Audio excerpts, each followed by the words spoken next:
శివరాత్రి మహాశివరాత్రి అని రెండు మాటలు. నిజానికి మనం మాస శివరాత్రి అని పిలుస్తున్నాం. మాస శివరాత్రి అనక్కర్లేదు, శివరాత్రి.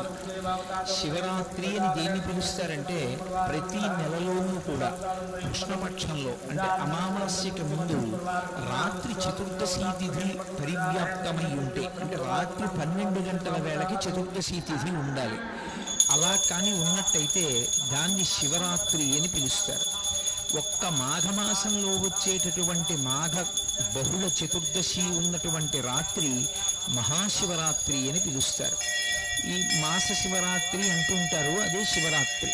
ప్రతి నెలలోనూ చతుర్దశి రాత్రి ఉన్నటువంటి తిథి నాడు వస్తుంది. అది శివరాత్రి. మాఘమాసంలో వచ్చేది మహాశివరాత్రి. ఏమిటి శివరాత్రి అన్న మాటకి ఏమిటి అసలు అర్థం అంటే, శివరాత్రి అన్న మాటకి రెండు అర్థాలు.